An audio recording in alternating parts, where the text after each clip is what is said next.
So a war between the Netherlands and Denmark has just broken out, and that's a big kind of region in Western Europe where I mean, either of those two nations could really benefit from taking a few cities here.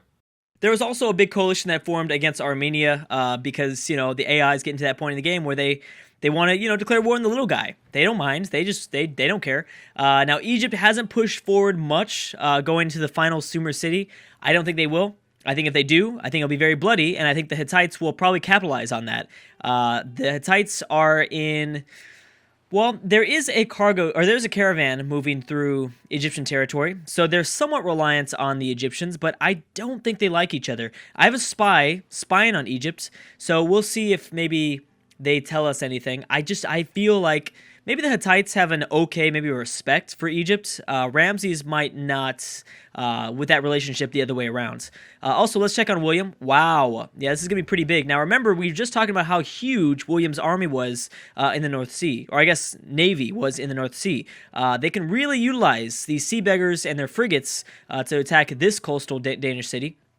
They could potentially even use a little bit of help after Copenhagen, but I don't. I think that sounds like a pretty big disaster if they were to go after Copenhagen. Again, Scotland doing amazing with their military, a massive, massive force, and I think that they're still deciding on who to go to war with. Now, Norway looks pretty weak right now. Norway's lost so many of their units. I mean, I think that the Scottish-Norwegian war will break out very soon within this episode. I think I'm gonna try to call something here. I'm trying to predict something. We'll see if that happens. Good. So Egypt has peaced out with Sumer. They're gonna stay alive. Germany and Spain have peaced out. Armenia and Byzantium. Armenia and England are now at war. Okay. And Ramses plotting against who? Oh, Sumer. Okay. There you go. Yeah, no big surprise there. I'm so surprised that I am surprised though that no one else has decided to join William with their war against Denmark. That's very strange. I mean, I guess maybe it was because Denmark. This isn't really a coalition. This isn't like a typical war. This is more Germany and the Switzerland. Swiss are teaming up against Carthage. They must have lost a lot of naval units to Rome. Switzerland might be able to try something here. New ideology. Denmark has chosen order. Yeah, like I was saying, I think part of it was just because this was a ballsy war. This was a big war. Whenever you see a war with two nations that have a pretty sizable army themselves, I mean, this was a risk that the AI I think decided to do, and I love seeing the AIs take risks because they both had a pretty similar sized army. Like obviously Denmark is behind in technology, clearly with the riflemen, but I mean this was a big step. This ironclad's very well placed here, kind of protecting the city's coast. That might, I don't know, it's going to be tough because Copenhagen is reinforcing from the north. There's still several units from the south in Zurich. I apologize if I'm not pronouncing that right. This might be bloody. This will be bloody for sure. A lot of people, I think both sides will lose a lot of units here. I think at most William will only gain about one city. But it'd be still really big. Obviously, he's only at 2 cities, so he could really, actually he's at 3. That's right. I always forget about Utrecht. But yeah, this would be big. And it kind of introducing a new city to the empire with Amsterdam already at 29 population. That's amazing. Although Scotland's capital's pretty high too. I'm not even gonna do it. Why isn't it in the info addicts? Why isn't there biggest city with most population? Something like that. That should be definitely in there somewhere. All right. So what is my spy saying? It looks like he is saying that Theodore is plotting against Armenia. Okay. They were at war before. But I don't know why. Germany moving through open border territory with Hungary. I don't know who this was supposed to be for. Bulgaria is kind of regrowing, but Bulgaria is down to just a few cities. Again, they're lucky this isn't coastal. If Bulgaria's capital was coastal, that would have got taken, I think, a long time ago. Either by Byzantium or somebody. Yeah, very, very interesting borders now. I'm loving it. It's starting to get really clean. The Ottomans and Byzantium have finally peaced out. That went on forever. And Armenia's trying their best to kind of hold off, and I think they will. The Celts and Rome teaming together against the Ottomans. Yeah, so the Russians are going to try their best to take out Armenia here. I don't think it's going to happen. Armenia is going to try their best to obviously survive, and they are lucky because they have the mountains by their side. And that's kind of what's protected them the entire game. I can't remember. So Egypt, I don't believe Egypt's at war with Armenia. That would be tough to kind of hold off, especially with the Egyptian Air Force, with all these great war bombers. I mean, it's crazy. And there's a lot of units back here. See, that's the thing. We knew about all the units in the Red Sea. But, and actually, now that they have a few battleships, they can do some damage. They're much more useful than they were before. In the past, it was like, okay, all those units in the Red Sea don't count in terms of their military because they weren't going to be able to help out very much. Okay, so I'm number 1 in illiteracy. Awesome. As Mongolia. So anyways, actually, in number 1 is Catherine of Russia with Theodora. 50, so 1 tech behind Catherine. And there's actually a tie for second place. Ramses is just behind. Just behind. I think they're probably... I bet you Russia... I'm sorry, I bet you Egypt is actually a little bit ahead of Theodora, but we'll see. Is it... Well, I didn't know Spain was doing so good in technology. Hittites are right there, though, with Egypt. So that's big news. Yeah, that's really big. William, Askia, Stephen from Hungary, Robert from Scotland, Kashmir from Poland. They're all with 54, all tied for that 54th place spot. Or I don't know, it's 54th place, but the 54 technologies, I guess. Really nobody falling too far behind. Like, as soon as you get out of the 50s, that's when these guys, like around 50 is when, yeah, these guys are not doing so well. Rome, Switzerland, Carthage, the Celts, Venice, Napoleon from France, Austria, Sweden, Milan, the Ottomans, and Alexander. Yeah, well, those are, yeah, nations that we all figured. Alexander's not doing well. I didn't know he's only at 44 technologies. That's bad. That is very bad. All right, so let's see if the world's religion becomes Buddhism. It probably will, but it depends on how many people invest in embargoing Poland. I don't know. Poland hasn't been aggressive for a while, so I feel like why are they trying to enact that? All right, well, the city's in the red, but, you know, as we talked about, Denmark is reinforcing pretty great here. They're reinforcing by a lot of units from the north and the south. They have an okay infrastructure, but they can only move units in one at a time. Again, railroads are not a part of the campaign just yet. I don't think I've seen too many railroads being built. Boom! Another, and there's the coastal city. So Songhai proved me wrong. They were able to grab one more city. However, Songhai is pretty much done in terms of military units. They barely lucked out grabbing this guy. Maybe not. And bam. Has been captured by the Netherlands. The Danish Empire lost the city, and actually this is big because this is going to cut off Denmark from Copenhagen. And Copenhagen's going to be by themselves. Completely by themselves. This ultimately, I think, really benefits Poland. Poland, with all their units in the Baltic Sea, can really... well, it's still going to be tough because there's only a few sea tiles here close to Copenhagen. But as soon as a few battleships get built by the Polish fleets, then yeah, I think Copenhagen's done... I think. Although, you know who else could capitalize here is Scotland. I know Scotland had open borders through Norway, so they could just enter this territory and then go after Copenhagen from the north down, which would probably be a lot easier than Poland's route of attack. Potential route of attack. Okay, so yes, Poland was embargoed, and Buddhism was not passed as the world's religion. Wow. So lots of nays. There was actually nobody voted yay for it.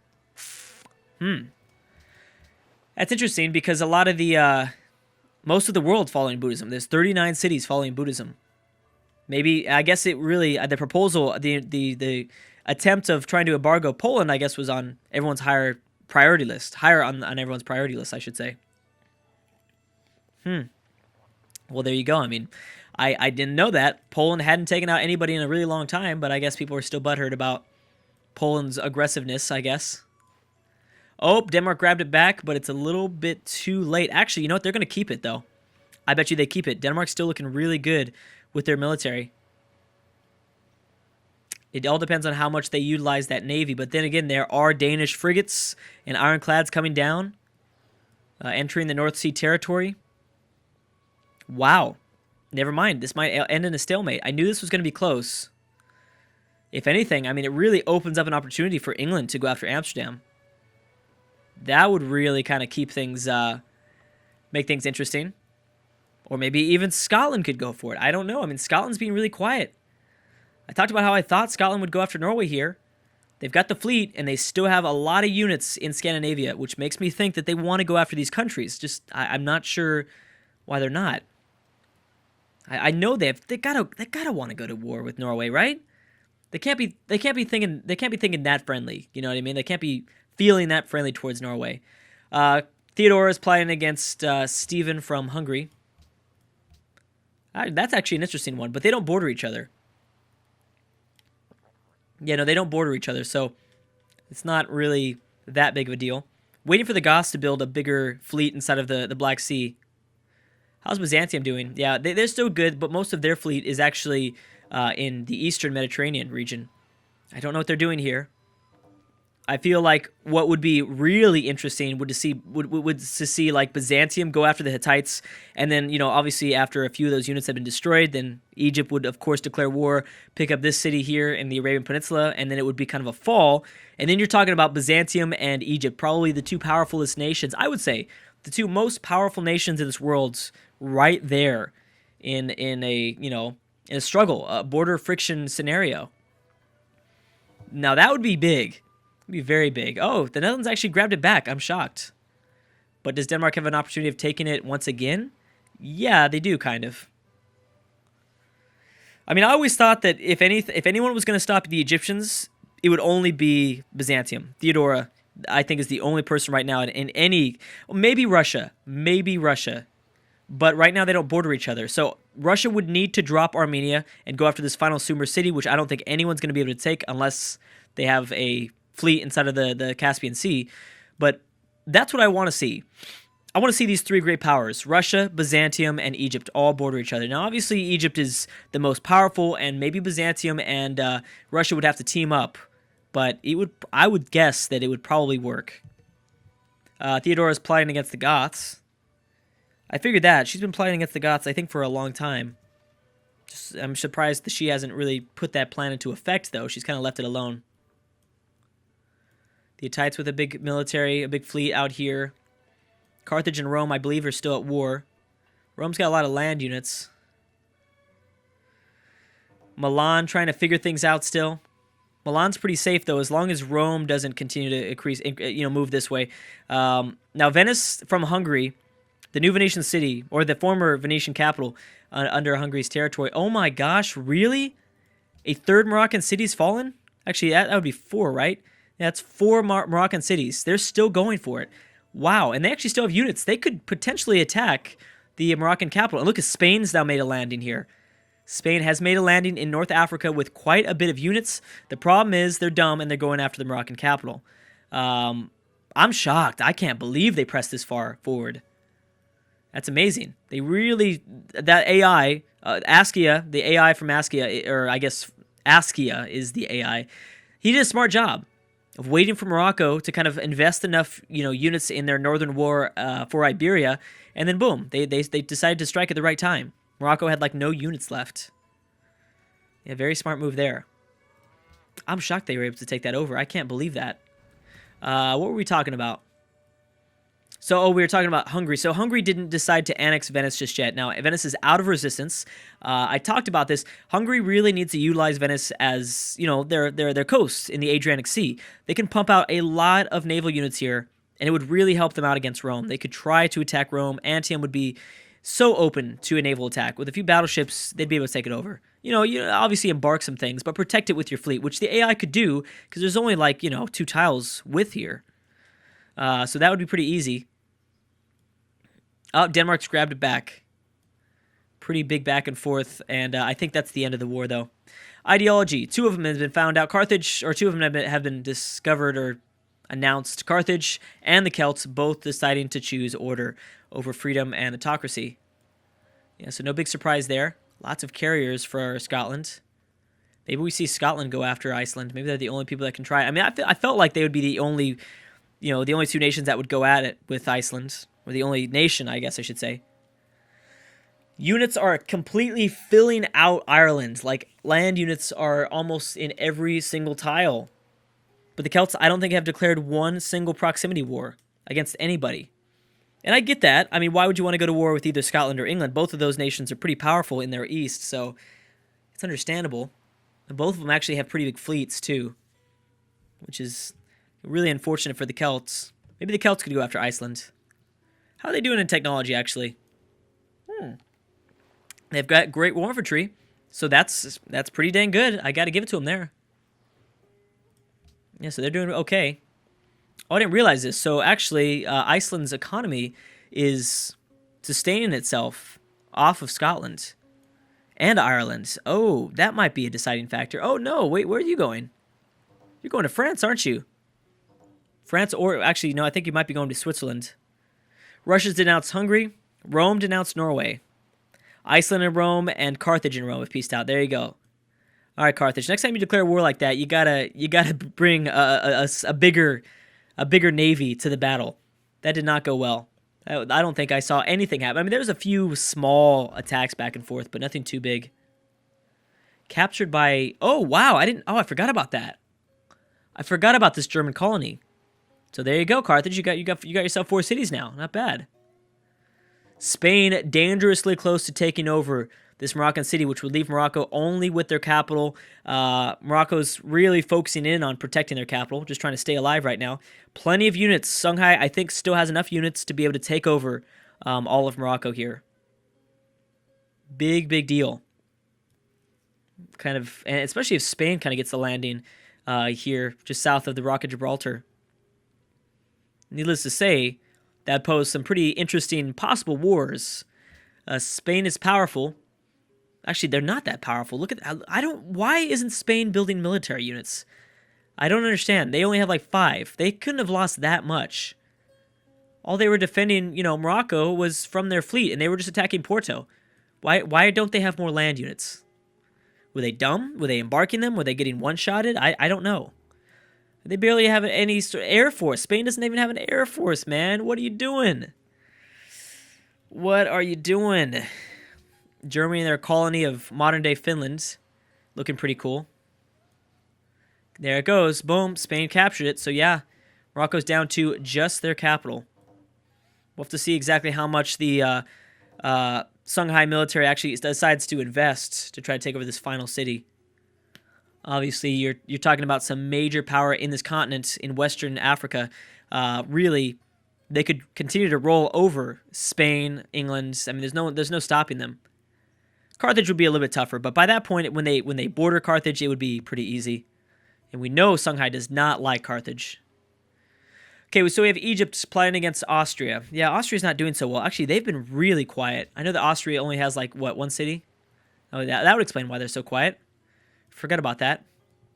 Oh, man, so many of these nations are just so lucky that Russia hasn't decided to go after them. And let me guess, how many units have... Wow, actually, you know what? Russia's getting dangerously close to taking this city. And this would be the hardest city for them to take. They take this city, and for sure the Armenian capital will fall. Now, part of the reason is because they have artillery units attacking. There it goes. Boom. Wow. I'm shocked. But you know what? Armenia's going to take it back. I believe Armenia will take it back more than likely, as long as they don't... But then again, sometimes the AI likes to retreat and protect the capital. They don't, like, calculate that the best. Carthage and Morocco. That was actually Morocco declaring war on Carthage. That's weird. That is really weird. Yep. Okay, so Armenia took it back. That should be no problem because there is a pretty powerful Russian infantry unit that's at, half health. Who knows? He might be getting an instant heal promotion very soon. That would help out. The Hittites have denounced the Celts. Lots of different denouncements. We still have several more ideologies to choose from. I'm shocked. I'm very impressed, Russia. I didn't think you were going to be able to do this much damage. We actually might see that scenario. Possibly. The Egyptian, Russian, Byzantium kind of, frontier right here in the Middle East. It'd be just such a battleground. Anyways, guys, thank you so much for watching, and I will see you guys next time.